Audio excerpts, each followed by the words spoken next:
The top 5 things from this week are the top 10 iPhone camera apps, the hottest witches of all time, our take on Abraham Lincoln Vampire Hunter, the crashies. which is our what are the crashies? They're going to be our annual worst video games, sort of. Our sort of anti-awards. Yes. And number 1, Tim Burton's Alice.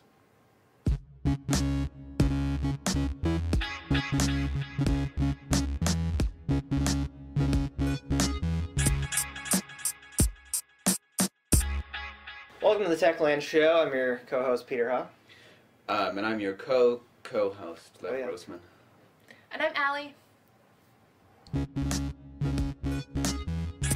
So the top 10 camera iPhone apps.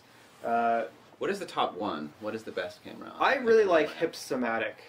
It's a spin on the old Hipstamatic 100, which was a really sort of inexpensive camera that anyone could purchase back in the early 80s, like 82, 83.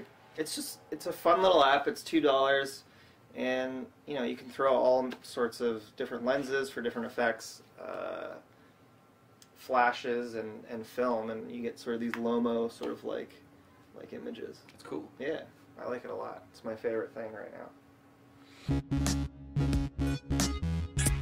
I will defend my choice of Glinda from The Wizard of Oz.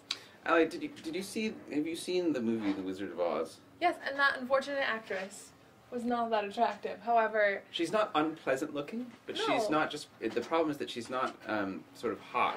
in the book they describe her as very beautiful. No, she's an appealing actress, but I not didn't hot find the in photo. movie. I just named the witch. No, you found the photo. I personally like Veronica Lake Who's Veronica Lake? from I Married a Witch. Is that a classic Oh. film? Yeah. Yeah.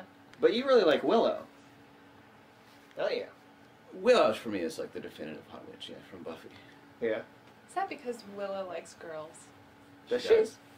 Oh, of course she does. That's right. So, can one of you please explain to me why I've seen this sort of influx of classic books or characters like Abraham Lincoln turning into a zombie or a vampire killer or something else? Yeah, I can't really explain it. It started with Pride and Prejudice and Zombies, which came out last year, which was a clever sort of point-of-purchase book idea from a company called Quirk Books. Why that took off in the way that it did, I can't really say. I thought it was like, one joke. But it actually sold like 1 million copies. So the guy who wrote that then immediately sold Abraham Lincoln Vampire Hunter and got a lot of money for it and wrote it. And it's actually basically readable. And the idea basically is that Abraham Lincoln secretly, unbeknownst to all, was fighting a war against vampires in America. And vampires were behind the Civil War, and it's all kind of a big metaphor for slavery. Yeah, right. So Evan started the Crashies, our very own, Techland's very own video game awards this week. What did you think about his choices? Yeah, I think he had some good ones. I mean, the field Yeah. was rich with shitty video games this year.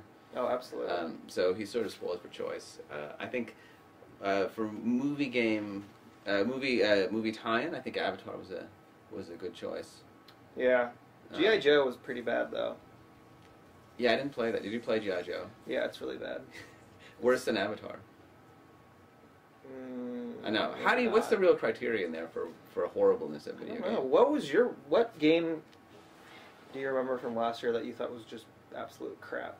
Avatar, I think, is a notable failure just because Cameron is such an able technologist. It was almost shocking that he couldn't make it work. What about you, Allie? I love video games, Peter. Okay. So, Allie, you and Steve got to see Alice earlier this week, right? Yeah. Yeah, what is up with that, with the intern seeing Alice before I saw Alice? You gotta be nice. What? Oh, zing. Ooh. So you got to see Alice. How was it? Yeah, Alice is a lot better than I thought, actually.